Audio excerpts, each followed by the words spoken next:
recording is on. Ok, je crois que c'est en train d'enregistrer là.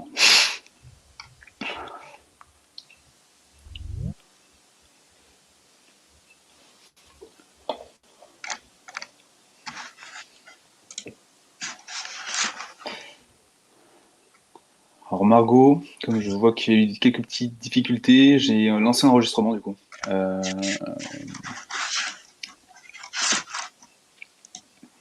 Ok, connexion perdue.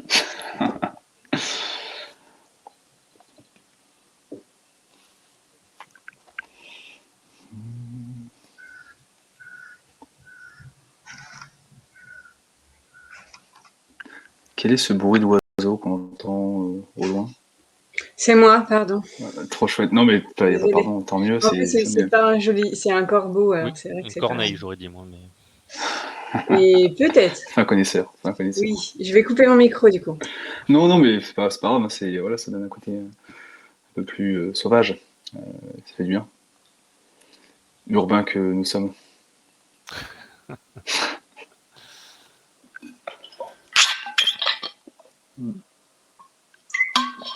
Bon, Geoffroy, dis-moi que tu as pu assister ou revoir la finale en replay ou par le Facebook. Alors oui, j'y ai assisté, mais j'ai compris très tardivement que j'étais pas du tout en live. J'avais un temps de retard. Je sais pas. C'est-à-dire genre. Ben, je voyais avec un temps de décalage, quoi. J'avais une demi-heure de retard, donc quand je faisais un commentaire, c'était décalé, je crois. Ok. Ouais. Oui, parce qu'en plus, on a eu des petits problèmes de connexion, enfin, comment dire, de connexion. Ouais. Finalement, c'est un running gag. Non, problème par rapport au live, parce que voilà, on a lancé un premier live, sauf que le portable n'a pas supporté le live, donc c'est éteint en fait en cours. Ce qui fait qu'en gros, au total, on a lancé peut-être 3 lives voilà, différents. C'est ça. Et je crois qu'à un moment donné, j'étais pas sur le bon. Ouais, voilà. Et donc, du coup, je pense que c'était assez fréquent. Je crois que quelqu'un veut prendre la parole. Non, on ne t'entend donc pas, Margot. J'ai lancé un rec, enfin un enregistrement. Alors, je crois que tu ne nous entends pas non plus. Et il me semble que Geneviève, bonjour Geneviève, voulait prendre la parole, si je ne me trompe pas. Non. Je rétablis mon micro. Non, pas du tout. C'est que je faisais je parcourais les icônes. Ah, d'accord, ok. Donc en fait, c'était l'occasion de tester aussi 2-3 fonctionnalités de. Voilà, c'est ça. Bon, je veux bien me présenter. Hein. Moi, je représente le GREF, Nouvelle-Aquitaine, puisque tous mes collègues sont en journée nationale. Vous connaissez le GREF. Puis nous avons participé effectivement à Expose. Quand je dis nous, c'est-à-dire un collègue et moi-même qui sommes basés à Poitiers, puisque le GREF Nouvelle-Aquitaine. Voilà, c'est ça, tout à fait, avec Gauthier. Donc, nous avons accompagné la MFR. Oui. Je me rappelle plus le nom. Le nom échappe, mais Val de Source. Voilà, Val de Source. Voilà, parce qu'ils n'ont pas tout à fait le même nom que voilà. Donc c'était tout à fait intéressant. Ouais, belle expérience. Vraiment, c'était une belle expérience. Enfin, moi, je suis enseignante de formation, donc ça a été l'occasion de renouer avec des jeunes. Ok. Et ça devait faire plaisir. Voilà, c'était bien. C'était très bien. Et puis de plus, moi, je travaillais dans le milieu agricole. Donc, c'est-à-dire à la DRAF Nouvelle-Aquitaine. Donc, c'est-à-dire que je connaissais aussi ce public déjà. Donc, dans ce contexte-là, c'était très bien. Moi, je suis tout à fait prête à réitérer l'opération. Ok. Et la finale n'a pas eu lieu encore, autant que je sache, n'est-ce pas? Si, mais en fait, du coup, si vous n'avez pas été mis au courant, c'est qu'en fait, je crois que j'ai pas votre adresse. Si, sans doute. Oui, pas directement, sans doute. Voilà, pas directement. J'avais vu des dates, la finale a bien eu lieu le 4 juin. Ah oui, 4 juin, j'avais retenu 4 juillet, vous voyez. Donc, Ah, d'accord. Oui, d'accord. On avait imaginé faire en août, pas loin du 15 août, mais service. Non, mais c'est vrai que 4 juin, ça paraît plus raisonnable que juillet. D'accord. Oui. Voilà, ça s'est très bien passé. Il y avait 7 équipes qui étaient présentes le jour de la finale. Et voilà, c'était une belle fête. Bon, voilà, nous aurions souhaité qu'il y ait plus de monde, bien sûr, qui assiste à la finale. On a essayé de faire au mieux logistiquement pour qu'il y ait du monde qui puisse le voir en live, mais voilà, on a fait au mieux, quoi. Et il y avait 60 personnes au total, mais sauf que c'était 60 personnes, en fait, en prenant en compte les professeurs, les élèves et tout ça. Donc finalement, il n'y avait pas vraiment de public extérieur. Mais voilà, c'était une très belle journée, et donc j'espère que Val de Source ou Périgueux pourra profiter de cette expérience dans les prochaines éditions. Très bien, faut le souhaiter. Voilà. Alors Bon, Margot, eh bien, je crois que tu as réussi à régler ton problème de micro, Margot, il me semble, c'est ça? Oui, normalement, vous m'entendez. Très bien. Oui. Très bien. Super, je vous prie de m'excuser. J'avais un petit souci avec mon ordinateur, donc j'ai changé d'appareil, tout simplement. Donc, bonjour à tous. Je vais me présenter brièvement. Donc, je suis Margot Marie. J'ai été chargée du projet Expose sur cette année scolaire qui vient de passer avec Alexis. Ici présent, j'imagine que vous avez déjà fait un tour des présentations, comme j'ai eu une coupure, non? Non, même pas. Nous attendions la maître d'œuvre, la chargée de cette réunion. Donc, Ok, voilà. super. Du coup, comme on n'est pas nombreux, je vais vous proposer de vous présenter brièvement avant que je prenne 5 minutes pour vous représenter le projet Expose et puis prendre vos attentes.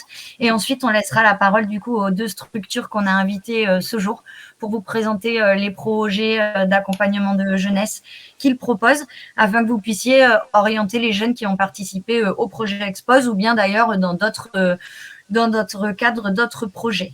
Donc, le projet Expose, je vous le présenterai une fois que chacun a pris la parole pour se présenter de manière succincte.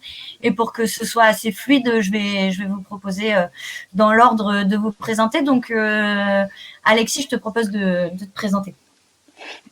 Bon, eh bien, bonjour à toutes et à tous. Donc, je crois qu'il y a 2 personnes que je ne connais pas, donc enchanté. Et donc voilà, moi j'ai été chargé aussi de l'organisation du projet Expose avec Margot, donc en tant que service civique, et donc au sein du RADSI Nouvelle-Aquitaine. Et voilà, c'est tout, c'est succinct, c'est bref. Super, merci à toi. Je vais proposer à Geoffroy de se présenter. Donc Geoffroy, je suis formateur à la MFR de Périgueux. C'est ma 3e participation. Et donc sur les 3, une seule qui est allée jusqu'au bout, qui était la première. Puis, voilà, pour des raisons évidemment que vous connaissez tous, dues au Covid. Participation, je veux dire, jusqu'à la finale et physiquement. Voilà, donc que dire de plus? Encore toujours ravi de participer à cette aventure, en espérant je souhaite continuer l'année prochaine en espérant que le contexte puisse avoir des rendez-vous plus heureux. Super, merci beaucoup pour cette présentation. Du coup, je vais proposer à Geneviève de se présenter. Alors, moi, je me suis déjà présentée. Je vais essayer de mettre la caméra, c'est quand même mieux que vous puissiez voir ma tête, mais si j'y arrive, ah ben, j'y arrive pas. J'arrive pas à mettre la caméra en route. En bas, là, il y a une petite caméra. Oui, mais je vois bien, oui, mais bon, j'ai cliqué dessus, le son, c'est bon, vous m'entendez pour le son? Oui. Bon. Je ne peux pas, mais j'ai déjà dit quelques mots me concernant. Donc, moi, je suis au GREF, groupement des éducateurs donc sans frontières, qui est basé dans toute la Nouvelle-Aquitaine. Donc, c'est en fait, ça regroupe en majorité des retraités, même si effectivement nous souhaitons largement élargir le nombre des adhérents et notamment mobiliser des plus jeunes. Et j'ai donc à ce titre-là, j'ai accompagné quelques jeunes de la MFR Val-de-Source, puisque nous sommes basés avec 2 collègues. D'ailleurs, je suis pas les seuls. Je suis avec un autre collègue qui est basé à Poitiers, parce que nous sommes un peu excentrés dans la région de l'Aquitaine. Et j'ai trouvé, c'était mon premier accompagnement, j'ai trouvé cet accompagnement tout à fait intéressant. Les jeunes, donc des MFR, puisque je travaillais antérieurement à la DRAF Nouvelle-Aquitaine. J'ai réitéré l'opération auprès de MFR ou bien d'autres établissements, ce que je peux dire. S'il y a des questions, bien sûr, j'y réponds. Merci beaucoup. Je vais proposer du coup à Faustine de Cap Solidarité de se présenter. Voilà, vous m'entendez? Oui, très bien. Ok, bonjour à tous et toutes. Donc, je suis Faustine de Cap Solidarité. Donc, nous, je suis à Lille. On est basé sur l'île de Cap Solidarité. On est une association d'éducation à la citoyenneté et la solidarité internationale, un peu comme le RADI. On accompagne en fait, on mobilise et on forme les jeunes. Donc on a des interventions en milieu scolaire, auprès de jeunes aussi hors scolaire, donc centres sociaux, AFPA, etc. Et en fait, on forme aussi des jeunes qui souhaitent monter un projet de solidarité internationale, avec ou sans mobilité. Jusqu'à présent, c'était beaucoup de mobilité, mais ces 2 dernières années, voilà, on s'est adapté. Et donc, avec le RADI, on a souhaité, ça on vous présentera tout à l'heure, mais on a souhaité avoir un travail un peu d'échange et de capitalisation de nos pratiques entre Lille et Bordeaux, quoi. Super, merci beaucoup. Je vais proposer à Ibrahima maintenant de se présenter. Oui, alors, vous m'entendez? Oui, très bien. Alors, bonjour à toutes et à tous. Je vais peut-être allumer ma caméra, qu'on voit ma tête, même si je suis pas encore bien réveillé. Je ne sais pas si ça va marcher. Bon, je l'ai allumé, si elle marche, vous me verrez. Donc, moi, c'est Ibrahima, membre du COSIM Nouvelle-Aquitaine, qui existe depuis 2012, qui est membre du Forum, qui est un forum national qui se trouve à Paris, qui est le Forum des organisations de solidarité issues des migrations, de toutes les migrations, Asie, Amérique latine, Afrique, voilà, toutes ces migrations. Et donc, nous faisons, nous aussi, de l'éducation à la citoyenneté et à la solidarité internationale. Nous accompagnons, nous formons des gens sur des projets de solidarité internationale, mais localement aussi. Donc, nous aurons l'occasion de parler d'un des programmes spécifiques qui est de ma présence aujourd'hui, qui est le programme Génération Climat. Nous en parlerons et je donnerai plus de détails. Voilà. Merci beaucoup Ibrahima. Et dans la mesure où son micro ne fonctionne pas, je me permets de vous présenter donc Isabelle Villeverte qui travaille à la DRAF Nouvelle-Aquitaine et qui est chargée de coopération européenne et internationale. Voilà, de manière assez succincte. Donc, je vais prendre 2 petites minutes pour vous représenter le projet Expose que vous connaissez tous, mais dans la mesure où cet enregistrement va être diffusé auprès des personnes qui souhaitent en prendre connaissance ultérieurement, je vous représente. Donc, c'est un projet d'éducation à la citoyenneté mondiale qui est porté par le RADI Nouvelle-Aquitaine. L'objectif de ce projet, c'est de sensibiliser les jeunes aux objectifs du développement durable et leur faire acquérir des compétences, notamment en matière d'élocution, de construction de discours, de confiance en soi, tout en leur permettant de découvrir, comprendre et proposer des solutions sur le monde qui nous entoure. Donc, ce projet, il s'articule avec les associations du territoire de la Nouvelle-Aquitaine qui interviennent dans les différents établissements scolaires inscrits. Donc, il s'agit de lycées professionnels, agricoles et des maisons familiales et rurales. Et pendant toute une année scolaire, donc l'association, en partenariat avec l'enseignant, vont proposer tout un cycle d'animation autour des ODD, mais aussi de la pratique de l'éloquence, pour amener les jeunes à concourir, donc avec plusieurs phases de concours, qui sont notamment donc des présélections qui se passent dans l'établissement, ensuite une demi-finale qui se passe par rectorat, puis une grande finale. On propose aux jeunes de concourir par binôme de 3 et on propose aux enseignants et aux associations une formation en début de projet afin d'acquérir un peu des billes autour de qu'est-ce que les objectifs du développement durable, qu'est-ce qu'on peut proposer comme animation autour de ces objectifs, et aussi toute une partie autour de l'éloquence qui est animée par l'association Les Débatteurs, une association bordelaise qui a une réelle expertise sur l'éloquence et qui donc accompagne le projet Expose sur toute cette partie de l'éloquence. Donc, c'est vrai que ces 2 dernières années, le projet a été quand même pas mal chamboulé par le Covid. Sur l'année qui vient de s'écouler, on a quand même réussi à le mener à son terme en l'adaptant, en faisant notamment les demi-finales de manière dématérialisée. Et on a pu donc proposer la finale cette année en présentiel avec des effectifs très réduits parce qu'on a accueilli seulement les jeunes, les enseignants qui les accompagnent et quelques partenaires du projet. Cette année, les jeunes pour le lot partent en Île-de-France, en Nouvelle-Aquitaine sur la route des alternatives et les gens qui les portent, à la rencontre des gens qui les portent. Donc, on leur propose de rencontrer des structures associatives, des lieux culturels, mais aussi des restaurants, des hôtels qui ont mis la question du développement durable et des ODD au cœur de leur travail. Donc, on est content de pouvoir leur proposer ce lot de secours. Initialement, les jeunes devaient partir à New York à la visite de l'ONU, mais malheureusement, avec le Covid, c'est pas possible cette année. On espère, bien entendu, pouvoir le faire l'année prochaine. Donc, le projet est bien entendu reconduit l'année prochaine et vous pouvez vous inscrire auprès du RADI Nouvelle-Aquitaine pour démarrer à la rentrée de septembre.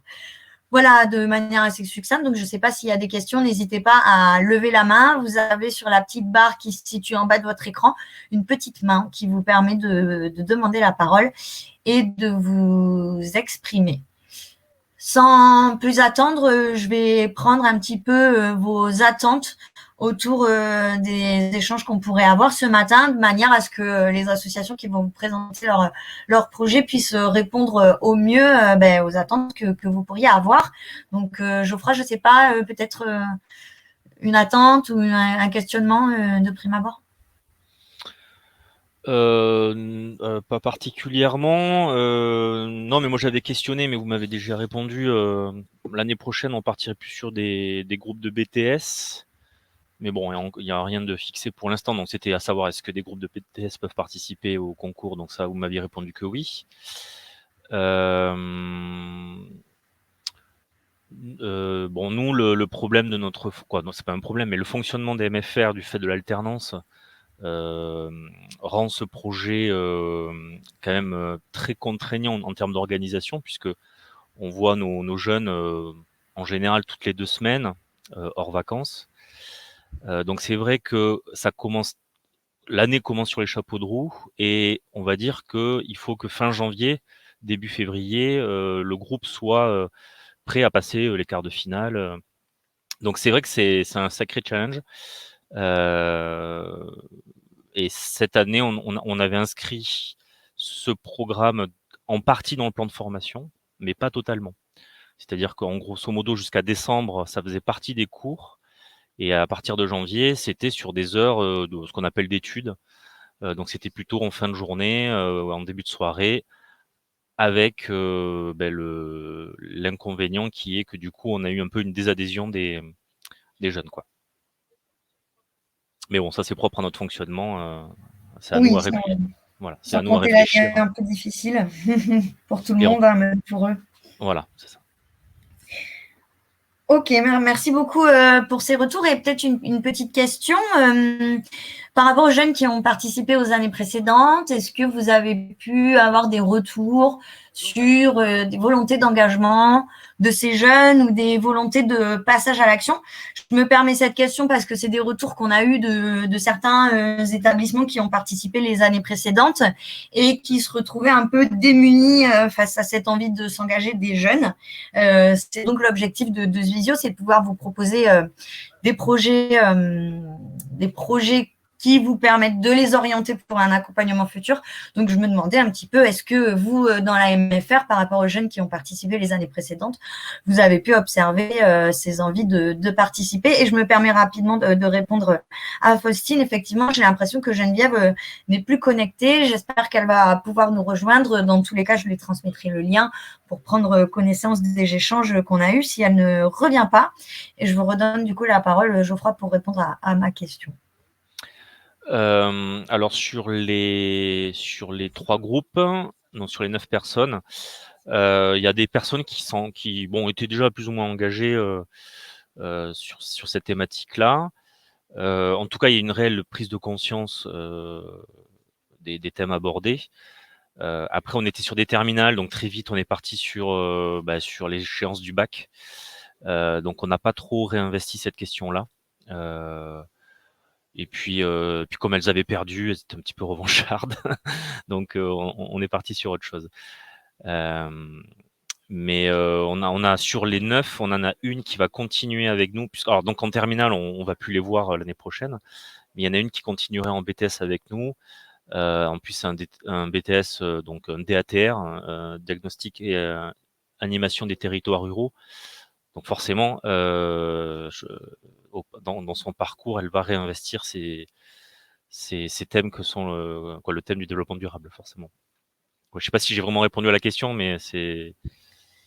Non, mais c'est intéressant de savoir un petit peu ce qu'ils font ensuite après le projet Expose et comment ils peuvent le réinvestir. Et puis, dans tous les cas, cette présentation-là qui est faite aujourd'hui pourra servir pour les jeunes qui ont participé cette année, par exemple, ou bien dans les années futures, de savoir qu'il existe des structures qui accompagnent spécifiquement les jeunes.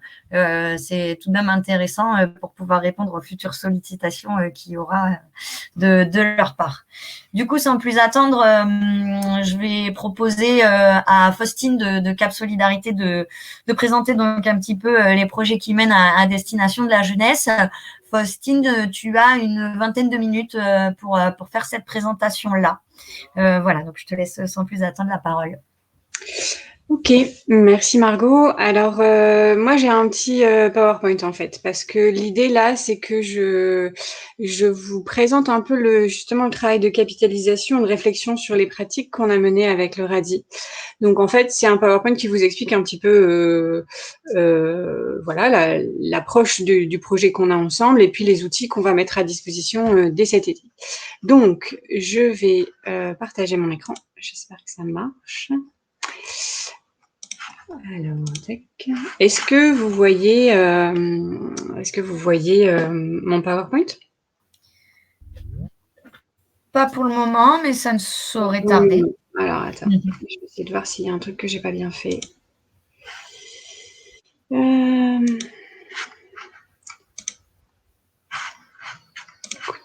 je refais. Tac. Est-ce que là, vous voyez mon écran? Oui, tout à fait, ça marche très bien. Super. Alors donc, c'est un projet, comme je vous le disais, qui s'appelle Entreprendre avec les ODD. Donc l'idée, en fait, c'est de rendre les jeunes acteurs de leur engagement pour les objectifs de développement durable. C'est un projet qui est cofinancé par l'Agence française de développement, la ville de Lille et puis le Conseil régional de Nouvelle-Aquitaine à travers Expose. Donc ça, je passe rapidement. C'était la petite présentation. Donc j'avais pensé faire un petit quiz, mais comme on a déjà discuté un peu ensemble, on va peut-être zapper cette partie-là. Et puis en plus, je pensais faire un nuage de mots ou des choses comme ça, mais là, comme je partage mon écran, ce sera un peu plus compliqué, mais on y reviendra peut-être par la suite.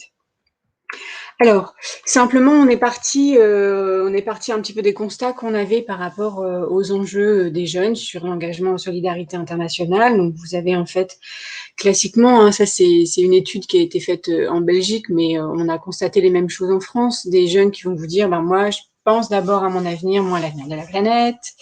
D'abord, j'aimerais savoir si j'aurai un métier que j'aime, qui me permettra de progresser.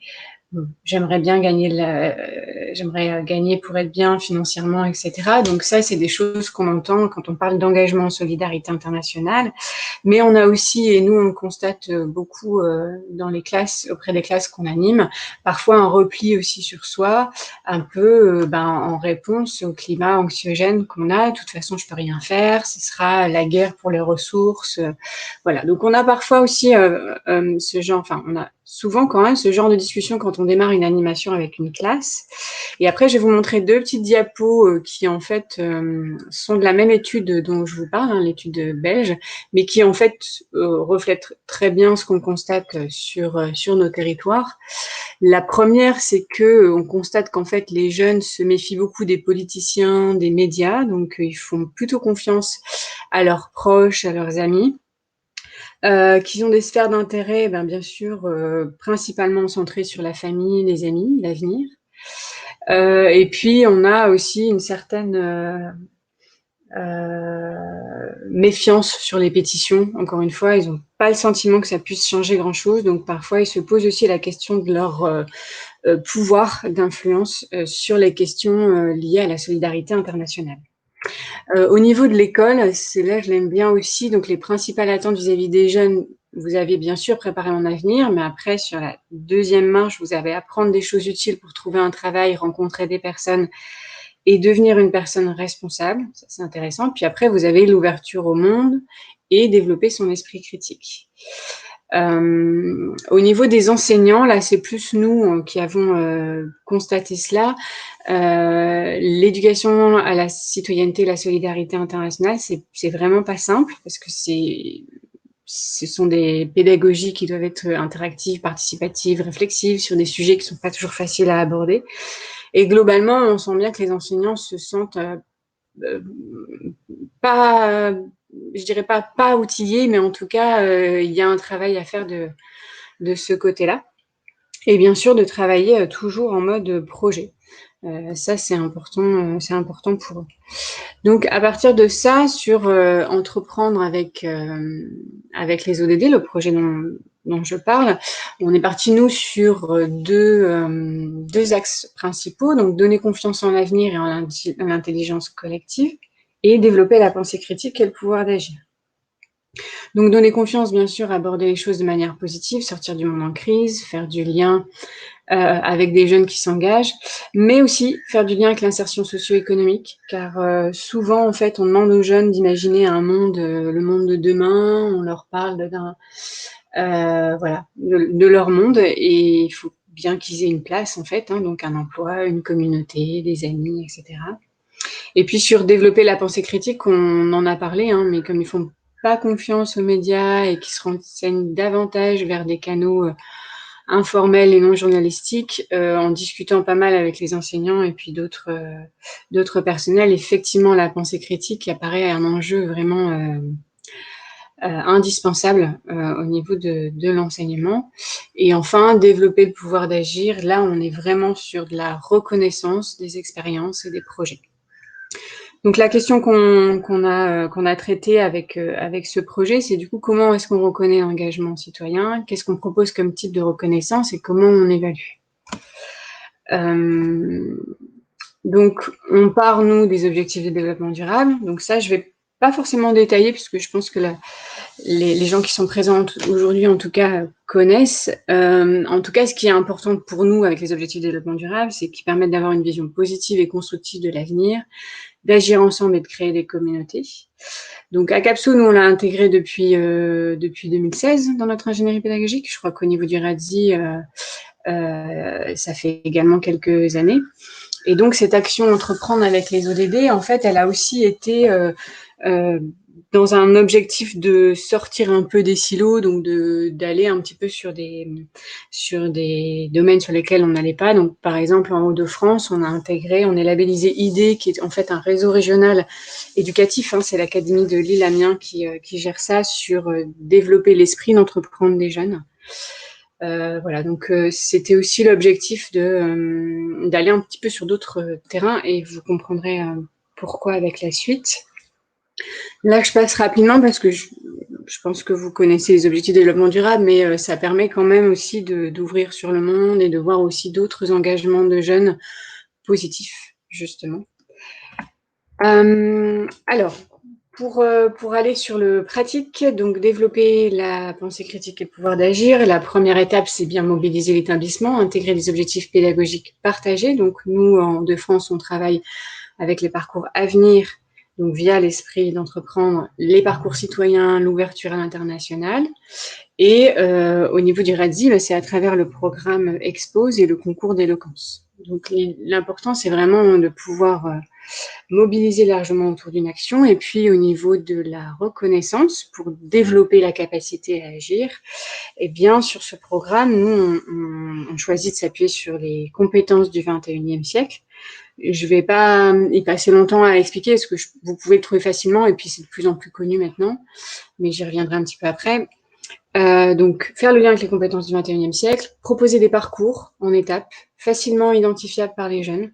Nous, par exemple, je vous l'expliquerai après, on a un parcours en 4C, donc on se repère assez facilement. Proposer des outils de reconnaissance qui sont largement validés et créer des communautés de pratique. Ça, c'est un peu ce qui nous semble important, nous, pour vraiment engager les jeunes dans l'action et puis les engager sur le long terme. Les compétences du 21e siècle, alors, pour ceux qui ne connaissent pas, nous, par exemple, quand je parle des 4C, c'est ce qu'on appelle les learning skills, c'est les compétences liées plutôt à l'apprentissage. Donc, vous avez critical thinking, creativity, collaboration et communication. Donc, pensée critique, créativité, coopération, communication. Et après, vous avez des compétences qui sont plutôt liées soit à des expériences de vie ou soit liées à des recherches au niveau des médias. Et ce qui est important, en fait, avec ces compétences du 21e siècle, c'est qu'elles doivent obligatoirement s'appuyer sur des expériences, des projets, des apprentissages. Donc, on est vraiment là sur la pédagogie par projet. Il faut que les jeunes réalisent quelque chose.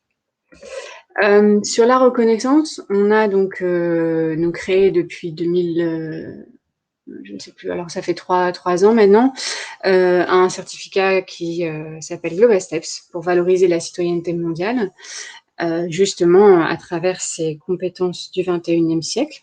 Donc, Global Steps, comme il est là, c'est un outil d'accompagnement, c'est-à-dire que vous avez une expérience d'engagement en solidarité internationale, vous souhaitez la valoriser dans le cadre d'un parcours d'insertion, d'un entretien, etc. Vous ne savez pas trop comment faire. Global Steps, c'est là pour vous aider. Donc, il va y avoir un certain nombre de questions, puis on va vous demander de penser à vos expériences et d'aller chercher la pépite, en fait, par rapport à telle compétence, afin de vous aider à préparer, du coup, vos entretiens éventuels. On a créé des open badges. Alors ça, pareil, les open badges, ça commence à bien faire son chemin, surtout dans l'éducation nationale. Donc, ce sont les badges numériques, un peu comme des badges scouts. Donc nous, on en a plusieurs, ça, je reviendrai dessus après. Pour vous donner un exemple, au niveau scolaire, eh bien, du coup, on utilise à la fois Global Steps pour le côté un peu certificat, mais également les open badges, et surtout, on travaille aussi sur de l'organisation d'événementiels, donc des chansons, des fresques, un escape game ODD, etc. Donc voilà, ça c'était pour la partie reconnaissance. Et je vais terminer en fait pour qu'on puisse avoir des échanges. J'ai jusqu'à 40, je crois. Ouais.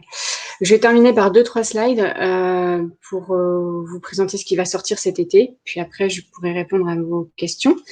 Donc, sur la reconnaissance, la partie communauté de pratique, donc on a les open badges, parce que pour ceux qui ne connaissent pas, vous pouvez aller sur, alors j'ai mis Open Badge Factory, mais c'est Open Badge Passport, excusez-moi, et vous pouvez du coup avoir d'autres badges si vous le souhaitez, mais vous pouvez aussi identifier les personnes qui ont le même badge que vous. Donc, ça permet aussi d'engager peut-être aussi certaines réflexions à un niveau mondial.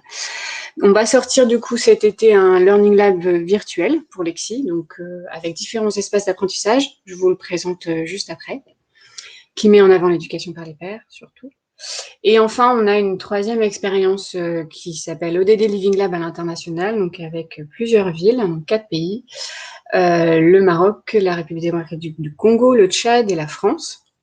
Et là, c'est plus pour un public, on va dire, hors scolaire, plutôt en décrochage. Donc, on aborde les mêmes 4C, les mêmes open badges, mais ils vont beaucoup plus être ambassadeurs ou plaidoyer, faire le lien avec le quartier. On leur fait réaliser des cartographies, des plans d'action communautaire, etc.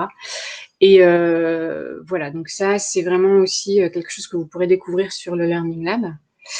Hop, l'avant-dernière, donc le Learning Lab, il va être organisé en différents espaces d'apprentissage. Donc, vous avez une présentation au centre, puis vous allez avoir en fait la grotte ou le refuge, où là, les jeunes pourront écouter des podcasts, des vidéos. Alors, nous, on va réaliser pas mal de vidéos et de podcasts avec les jeunes impliqués sur des projets, mais on pourra en ajouter d'autres. Avec le RADZI, on mettra certainement certaines vidéos capsules d'expose. L'Oasis, c'est un endroit en fait où il y a des discussions un peu informelles. Donc chez nous, on a choisi Discord, donc on utilisera Discord pour créer différents salons. Vous aurez la partie feu de camp, donc là c'est plus l'espace de collaboration pour que des jeunes collaborent sur des thèmes un peu style climat, droit à l'alimentation ou genre, pour qu'ils puissent un peu travailler ensemble sur éventuellement des campagnes. Et puis vous avez l'espace Le Labo, donc là vous découvrirez les projets. Donc, il y aura notamment une présentation d'expose, mais également une présentation du projet porté par des jeunes et la présentation du projet ODD Lab et les sources. Donc, là, c'est plus les boîtes à outils. Donc là, vous allez retrouver l'étude dont je vous parle, là, qu'on réalise. Donc, vous aurez tous les éléments dont je viens de parler là rapidement en 10 minutes. Vous aurez les open badges, vous allez avoir aussi des formations, des webinaires. Donc, on est en train de faire des webinaires, des formations pour des enseignants, des éducateurs pour les accompagner à identifier les compétences citoyennes de Global Steps. Ça, c'est dans le cadre d'un projet européen. On aura également des cours pour les étudiants et pour les enseignants d'université pour intégrer les objectifs de développement durable dans leur fonctionnement, avec également un kit méthodologique pour mettre en place des labs ODD dans les universités. Enfin voilà, il va y avoir pas mal de choses en fait qui seront disponibles à partir de mi-juillet là-dessus, et surtout on va essayer vraiment de mettre des supports produits par les jeunes là-dessus. Voilà, ma dernière petite slide en fait, c'était juste pour vous montrer ce que ça peut donner par exemple au niveau des ODD Labs. Donc ODD Living Lab, l'idée c'est de faire des espaces où les jeunes vont être acteurs, et c'est eux qui vont proposer des projets. C'est-à-dire qu'on leur propose pas un projet clé en main, on leur propose 4 sessions avec 4 open badges pour qu'ils puissent valoriser au niveau des compétences, et c'est eux qui vont proposer des projets. Alors par exemple, sur Oujda au Maroc, ils ont souhaité faire un plaidoyer auprès de l'élu. À Goma, ce sont des jeunes entrepreneurs qui créent un collectif de jeunes entrepreneurs pour les ODD. Chez nous, il y a eu pas mal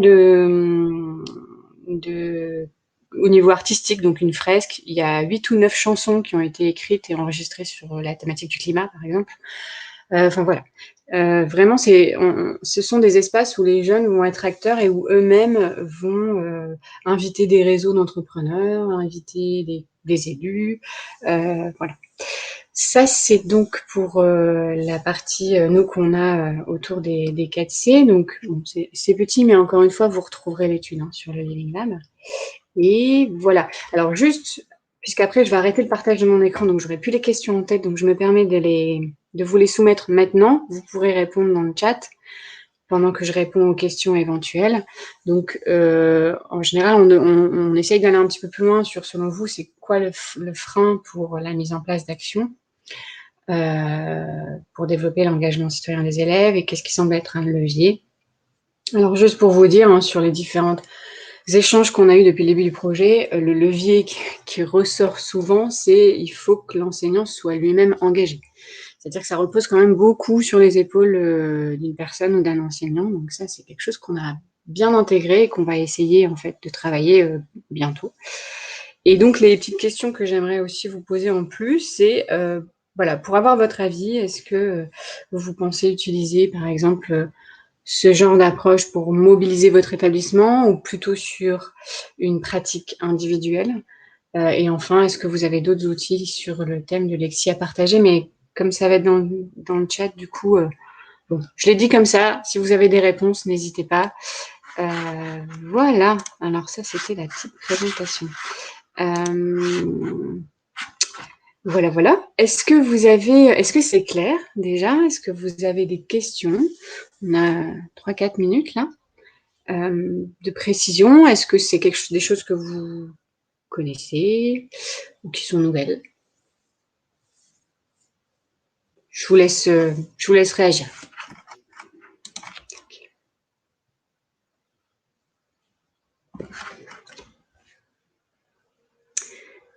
Ou pas, comme vous voulez. Vas-y Margot. Moi, il y a quand même des choses que je connaissais pas, notamment la question des badges. Donc, c'est intéressant de prendre connaissance de ces dispositifs. Je trouve aussi que les espaces d'échange et d'information qui vont être déployés à destination des enseignants et des accompagnateurs éducatifs, c'est très intéressant. Et aussi, je trouve que la plateforme Discord, c'est une très très bonne idée, parce que c'est une plateforme qui a énormément le vent en poupe, notamment chez la jeunesse, et que je pense que c'est important de s'adapter aux outils qu'ils utilisent pour pouvoir les atteindre. Donc là-dessus, c'est un grand bravo pour avoir pensé à ce type d'outil qui va faciliter le contact avec eux, tout simplement. Oui, alors figure-toi que Discord, on sera en France, et pour notre projet à l'international, en fait, on a beaucoup discuté avec les partenaires et ils préféraient rester sur WhatsApp. Donc, on garde Discord pour la France, et au niveau international, ils étaient plus partis sur WhatsApp. Donc, voilà. Mais on a quand même souhaité garder Discord parce qu'il y avait quand même plus de fonctionnalités qui nous intéressaient dessus. Tout à fait. J'ai pas d'autres retours. Bon, après, si vous le souhaitez, on peut enchaîner sur Ibrahima et puis prendre un lot de questions après. Oui, bien sûr. Et puis, peut-être, Faustine, ne pas hésiter à donner un contact si une personne qui visionnerait ce temps ultérieurement sur les plateformes du RADI et qui aurait éventuellement une question à te poser ou à te faire remonter, peut-être donner une adresse mail à laquelle te contacter pour que tu puisses répondre Écoute, dans le chat, je vais mettre l'adresse du site parce qu'en fait, vous allez avoir très bientôt le lien vers le Learning Lab, donc vous trouverez déjà pas mal d'éléments. Et puis, vous trouvez en fait soit mon adresse, soit l'adresse de Morane qui s'occupe en fait des animations auprès des scolaires. Donc voilà, après, en fonction des questions. Mais du coup, je mets l'adresse du site dans le chat. Ça vous va? Oui, je vais la lire à vote dans la mesure où, dans l'enregistrement, ils n'ont pas accès au chat. Mais oui. Donc, c'est capsolidarité.asso.fr. Voilà, tout à fait. Cap Solidarité avec un S à Solidarité. C'est ça.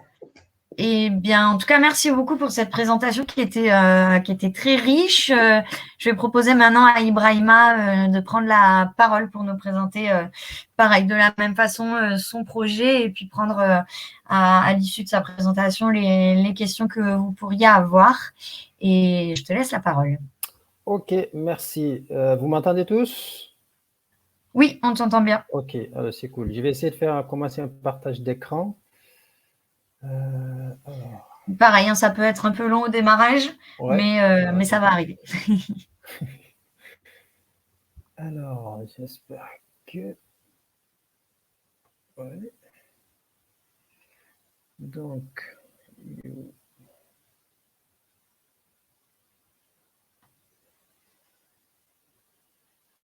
Il ne vient pas, ça rame. Et alors, du coup, pardonnez-moi, mais voilà. Pour ceux qui souhaitent ODD Lab, il y a une page Facebook. Donc, c'est simplement Facebook/ODD Lab avec de L. Si vous voulez en savoir plus. Voilà. Vous voyez ma page là ou pas? Oui, moi, je la vois. Ok. Tout le monde la voit? C'est cool. Alors, donc, je reviens. Ce que je vais vous présenter, c'est le programme Génération Climat. C'est un programme qui a été mis en place par la Fondation pour la Nature et l'Homme, Fondation Nicolas Hulot et le Forum, avec le soutien de l'AFD, l'Alliance française de développement. C'est un programme qui s'adresse à des jeunes de 15 à 35 ans. Donc, ce programme, nous, ici en région, nous sommes ce qu'on appelle les acteurs relais qui sont censés relayer ce programme dans nos territoires. D'ailleurs, même Cap Solidarité aussi, je pense, participe à ce programme. Et donc, sur le territoire de Nouvelle-Aquitaine, nous, COSIM Nouvelle-Aquitaine, membres du Forum, nous sommes chargés de relayer ce programme au niveau de la région Nouvelle-Aquitaine. Donc, pour vous donner juste une idée du programme, si ça marche, si vous voyez mon écran marcher, c'est bon. Donc, voilà, comme je disais, c'est un engagement auprès des jeunes de 15 à 35 ans, donc dans le cadre des changements climatiques. Donc, c'est la lutte contre les changements climatiques.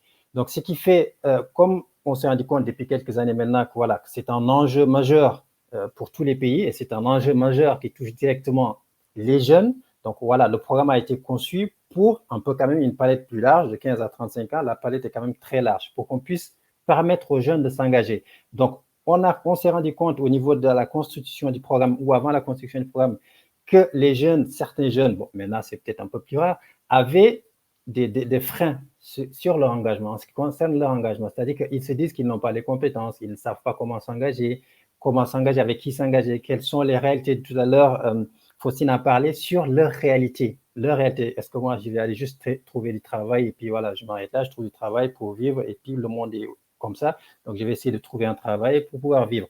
Donc, ils ont d'autres réalités. Mais ce programme est là aussi, a été mis en œuvre pour leur permettre justement de s'engager, pour leur dire que voilà, vous avez d'autres réalités, mais ce n'est pas parce que vous avez d'autres réalités que vous ne pouvez pas vous engager. L'engagement, il est multiple et variable. Donc, vous pouvez vous engager à votre niveau. C'est ça l'intérêt de ce programme. Donc, son objectif général, c'est de renforcer l'engagement des jeunes dans la transition écologique et solidaire en France, mais aussi à l'international.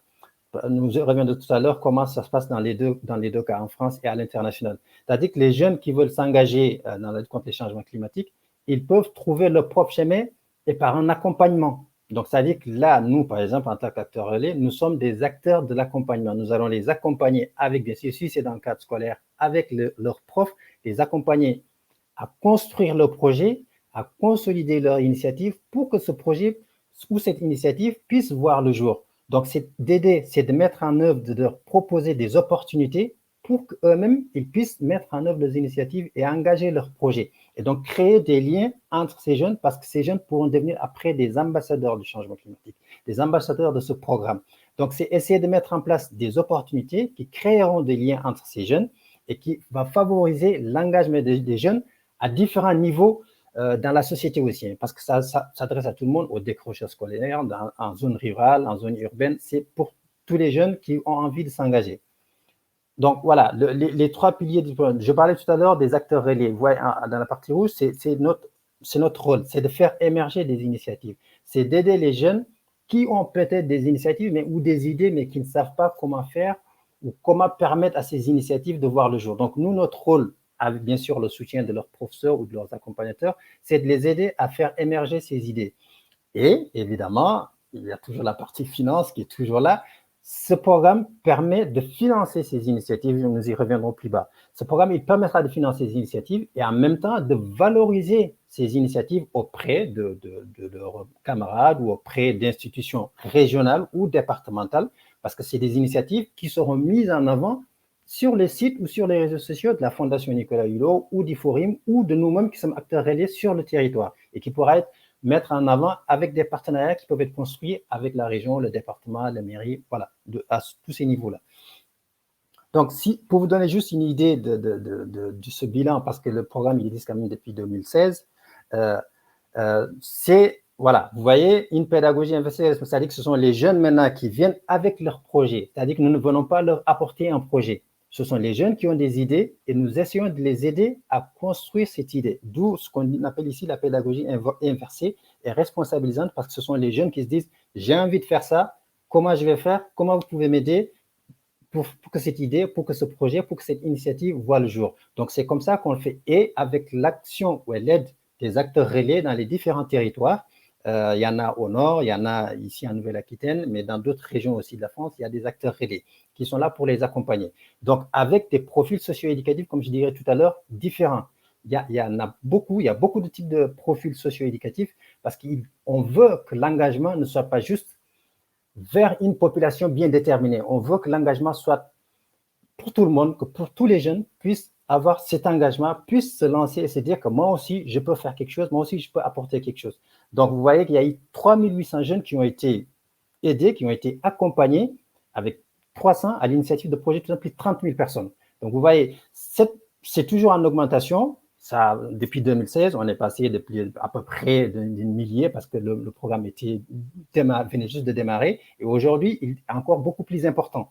Donc, ces 48% des jeunes soutenus en étaient à leur premier engagement. Donc, juste au départ, il y avait 48% qui avaient un premier engagement. C'est-à-dire qu'on les a aidés, on leur a permis de mettre le pied à l'étrier et qu'ils puissent se dire que moi aussi, je peux faire quelque chose, quel que soit le niveau où ils veulent faire ce projet, où ils veulent mettre en place leur initiative. Ça peut être dans leur quartier, ça peut être dans leur petit coin, voilà. Il suffit qu'ils aient une initiative qui rentre évidemment dans ce programme de lutte contre les changements climatiques, mais qui puisse être quelque chose qui peut apporter une aide, un soutien dans leur territoire, dans leur lycée, dans leur zone rurale, voilà. Tous ces éléments-là, on en tient compte pour aider les jeunes à mettre en œuvre ou à, en tout cas, faire émerger son idée et se dire que lui aussi, son idée peut faire quelque chose et lui, il peut s'engager, il peut apporter quelque chose dans la lutte contre les changements climatiques. Donc voilà, le niveau d'âge, c'est entre 17 et 34 ans, pardon, et 51% ont entre 21 et 25. Donc vous voyez, c'est un peu large comme spectre. Donc voilà, ça c'est des statistiques, voilà, je ne vais pas vous affoler avec des statistiques du type de lauréat, des montants, parce qu'il y a des montants selon, il y a le service civique, il y a agir en service civique, agir en France et agir à l'international. Les montants qui ont été octroyés varient de 1 000 euros à 10 000 euros. Donc voilà, mais ça, ces éléments, je pourrais vous donner plus de détails après si vous voulez, pour ne pas vous encombrer des chiffres, on va passer. Ensuite, donc voilà, les nouveautés cette année, 2020-2022, c'est un ancrage territorial qu'on a. On a des partenaires, les MFR sont des partenaires aussi du programme et d'autres partenaires qui sont un peu partout dans le pays. Et on fait des focus sur les territoires. On s'est recentré un peu. Au début, le lancement, voilà, c'était un peu partout, mais on s'est recentré de façon territoriale pour qu'il y ait un impact beaucoup plus important dans les territoires. Donc, ce qui fait que l'offre, elle devient un peu plus spécifique, un peu plus orientée. Ça peut être un engagement ponctuel. Il y a une partie dans le site qui s'appelle « J'agis pour la nature ». Je vais y revenir juste en dessous. Un engagement ponctuel ou des missions de service civique. On finance aussi des missions de service civique pour des jeunes, soit toute la mission 6 mois ici en France ou 6 mois à l'étranger, ou faire les deux, une moitié en France, une moitié à l'étranger. Mais voilà, c'est des jeunes qui sont accompagnés, pris en charge par une association, par une structure qui est présente sur le territoire, qui peut les accompagner pendant cette mission de service civique, mais toujours est-il que c'est le projet du jeune qui vient et qui est accompagné par la structure ou l'association ou peu importe. Donc, à ce moment-là, on développe maintenant le réseau de jeunes ambassadeurs. Aujourd'hui, nous avons un réseau très important de jeunes ambassadeurs qu'on fait intervenir, soit dans des écoles, soit dans des conférences, soit dans des débats ou dans leur quartier, pour que les autres jeunes puissent s'impliquer, puissent voir qu'il y a des jeunes de leur quartier qui ont pu faire, qui ont obtenu des financements, eux aussi, ils peuvent s'engager et valoriser des jeunes leaders de demain qui vont s'engager dans le domaine climatique. Donc, bon, voilà, ça, c'est des dynamiques territoriales. Je ne vais pas vous... C'est des dynamiques que nous mettons en place, les acteurs relais que nous mettons en place dans nos territoires auprès, soit des lycées, des MFR, des jeunes dans les missions locales ou ailleurs. Voilà, ce sont des éléments que nous mettons en place pour accompagner, pour aider les jeunes à s'engager. Ensuite, voilà, les activités que nous proposons, ce dont je pense qu'il peut être très important pour vous, ce sont des activités pour comprendre les enjeux. Nous organisons avec des associations qui sont spécialisées dans le développement durable, dans l'environnement et autres, des cafés-débats, des projections. On peut se déplacer, venir dans des établissements scolaires, que ce soit dans les MFR, dans les lycées agricoles, dans les missions locales. On peut se déplacer, venir, mettre en place des activités auprès de ces jeunes, faire des échanges avec eux, leur montrer ce qu'ils sont capables de faire, ce qu'ils pourraient faire avec, bien sûr, évidemment, si c'est dans les lycées et autres, avec leurs professeurs, voilà, le corps enseignant qui puisse les accompagner. Nous sommes là pour les aider à concrétiser leurs idées, avec, bien sûr, derrière, peut-être des financements possibles pour que ces idées puissent être réalisées. Ensuite, voilà, les ateliers de découverte du service civique, c'est ce que je disais tout à l'heure. On leur permet de comprendre qu'ils peuvent être en service civique, qu'ils peuvent trouver des missions de service civique. Aujourd'hui, un jeune qui peut trouver une mission de service civique avec un financement, quel que soit, qui va être de 500, 600 euros, je n'ai pas le montant direct en tête, mais voilà, c'est quelque chose qui peut intéresser un jeune dans le cadre de son engagement, dans un projet de 6 mois, ici en France, ou comme je l'ai dit, ou à l'étranger. Voilà, donc c'est des accompagnements que nous proposons, que nous apportons auprès de ces jeunes. On propose aussi des accompagnements collectifs ou individualisés, c'est-à-dire qu'il y a un jeune qui veut monter son projet, qui veut faire son projet. On a un accompagnement individualisé pour qu'il puisse élaborer son projet. On peut aussi mettre en place des accompagnements collectifs. Si c'est des groupes de jeunes qui ont envie de mettre en place un projet, qui ont envie de mettre en place leur initiative, nous pouvons aussi apporter cet engagement qui leur permettra de mieux cerner leur projet, de mieux concrétiser leur projet et de savoir comment le mettre en œuvre pour qu'ils puissent obtenir les financements ou des accompagnements. Ensuite, voilà, ce dont je parlais tout à l'heure sur les engagements ponctuels que les jeunes peuvent avoir, il y a un site, une page sur le site de la Fondation Nicolas qui s'appelle J'agis pour la nature. Cette page permet de voir quelles sont les activités proposées autour de chez eux. Il y a 850 structures qui sont répertoriées sur cette page et il y a plein d'activités, plein d'animations qui peuvent être, si le jeune n'a pas envie tout de suite de se lancer dans un projet un peu énorme dans lequel il ne se sentirait pas bien, ça peut être juste une action ponctuelle sur son territoire, comme on a mis des exemples de ramassage de déchets, plantation, jardin partagé, voilà, tous ces éléments sont sur cette page-là, sur ce secteur J'agis pour la nature, où le jeune peut aller s'engager, histoire d'avoir une idée de l'engagement, une idée sur les changements climatiques. Et après, il peut évoluer sur une idée beaucoup plus construite et beaucoup plus importante pour avoir un projet qui passe à un niveau supérieur. Et voilà, la construction des missions de service civique découvertes sur le territoire ou dans un pays du Sud, comme je l'ai dit tout à l'heure. Donc, cette mission, elle est quand même construite avec les jeunes, avec la structure et les acteurs relais qui font un accompagnement pour permettre de bien construire la mission quand même, parce qu'on ne va pas envoyer un jeune comme ça dans les pays du Sud ou autres sans une mission construite, sans un projet construit.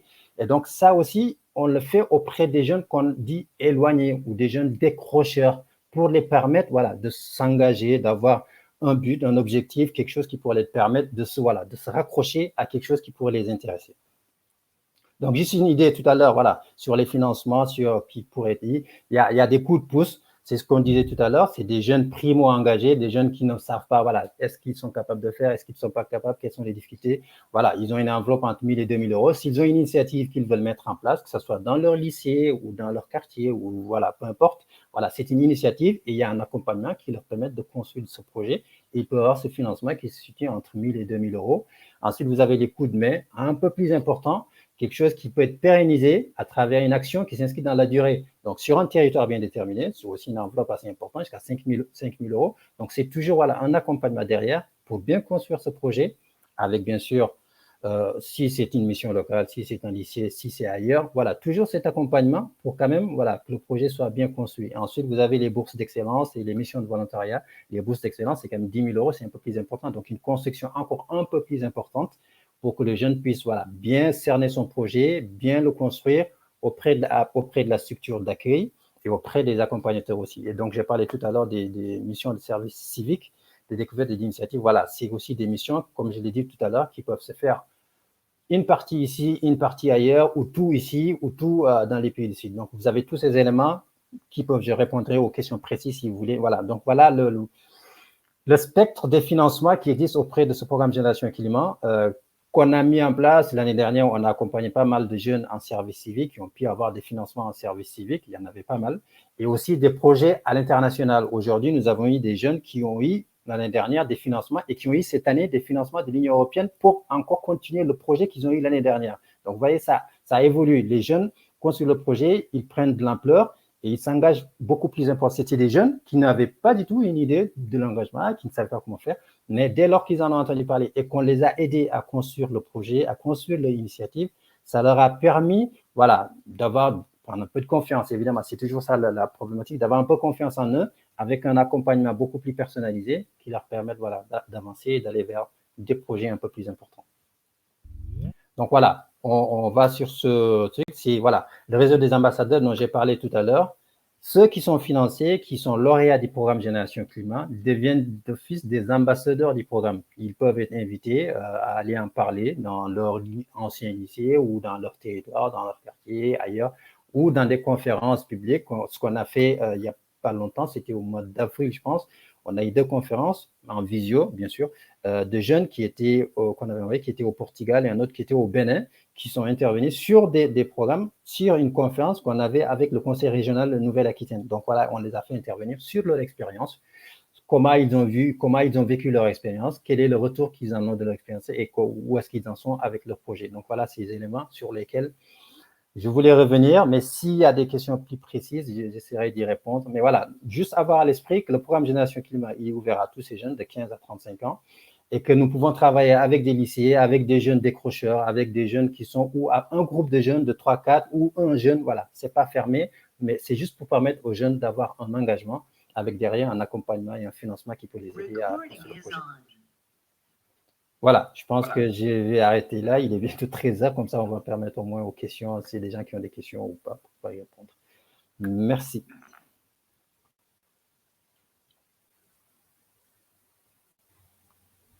Merci à toi, Ibrahima. Du coup, s'il y a des questions, je vous propose de lever la petite main sur la barre du bas.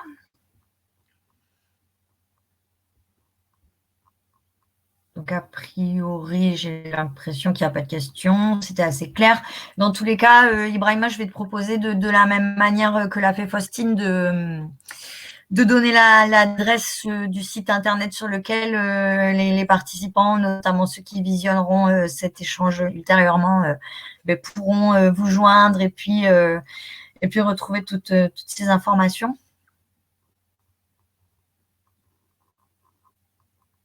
Ok, je mettrai le lien sur le chat avec les adresses mail pour ceux qui ont envie de contacter. Ça marche, mais comme sur la retransmission, ils n'auront pas accès au chat, je vais le lire à voix haute une fois que tu l'auras posté de manière à ce qu'ils puissent l'entendre. Mais sinon, moi, je trouve ça aussi très, très intéressant. C'est vrai qu'on a quand même une partie de la jeunesse qui est assez, comme le disait Faustine dans l'étude qu'ils ont présentée, qu'elle a présentée au début de sa présentation, une jeunesse un peu désabusée. Moi, je peux rien faire tout seul, et puis même qui peut souffrir d'une certaine forme d'éco-anxiété. Donc, c'est une vraie réponse pour répondre à cette problématique. C'est un vrai levier, et notamment le fait que le programme soit accessible aux jeunes décrocheurs, c'est une vraie manière pour eux de se trouver, de prendre en main leur citoyenneté et de trouver trouver une place dans cette société, de se découvrir, de se faire confiance, comme tu le disais. Et quelque chose qui a apparu dans vos deux présentations, c'est cette question de par les pairs, de jeunes qui s'expriment aux jeunes. On sait aujourd'hui que c'est tout à fait pertinent comme type d'action. Donc, c'est vraiment très intéressant dans vos deux présentations d'avoir pu retrouver ça. Donc, l'adresse sur laquelle vous pouvez contacter Ibrahima et le projet Génération Climat, donc c'est contact@génération-climat.org. Et vous pouvez aussi joindre le COSIM sur cosim, cosim.aquitaine@gmail.com. Voilà, s'il n'y a pas d'autres questions ou d'autres retours.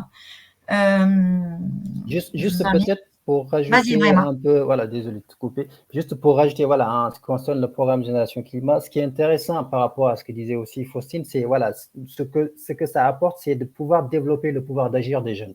Ça, c'est des choses sur lesquelles on se retrouve, que ce soit parce que c'est de l'exi, c'est de développer leur pouvoir d'agir, leur permettre de se dire, ils peuvent faire, ils sont capables de faire. Il faut juste qu'on les aide à mettre le pied à l'étrier, à avancer. Et donc, c'est aussi une sorte de pédagogie par les projets, parce que ce sont leurs projets, c'est les projets des jeunes. Donc, ils s'accaparent de leurs projets. Nous, on les aide juste, voilà, à le cadrer, à bien le mettre en œuvre pour qu'ils puissent réaliser leurs projets. Donc, voilà, ces deux éléments sur lesquels on se retrouve et qui sont vraiment importants et fondamentaux dans le cadre de nos actions et de nos activités du programme Génération Climat. Cette année, on devait organiser pas mal d'activités avec des MFR à côté. Malheureusement, bon, la situation n'a pas toujours facilité les choses. On espère qu'à la prochaine rentrée, qu'on pourra mettre en place des actions auprès soit des lycées agricoles ou des MFR ou des jeunes dans les quartiers les plus compliqués, les plus difficiles, on va dire ça comme ça. Et voilà, mais cette année, malheureusement, ça a été un peu plus compliqué. Oui, c'est normal, comme nous tous, en espérant que ça s'améliore. En tout cas, merci beaucoup à tous de votre présence.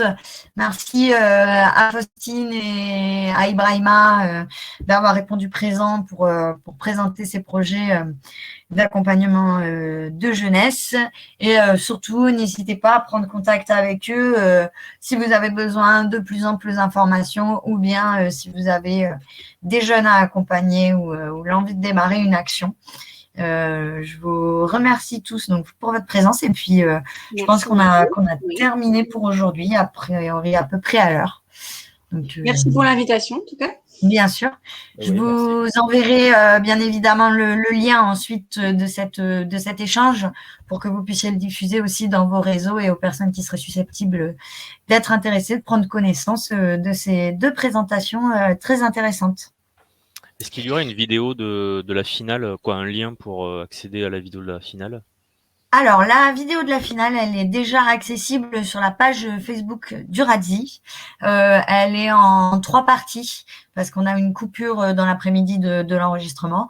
Donc, il faut commencer par le bas pour l'avoir dans l'ordre, mais vous les avez dans l'intégralité, c'est-à-dire de l'introduction, du mot d'introduction jusqu'à la remise des prix à la fin.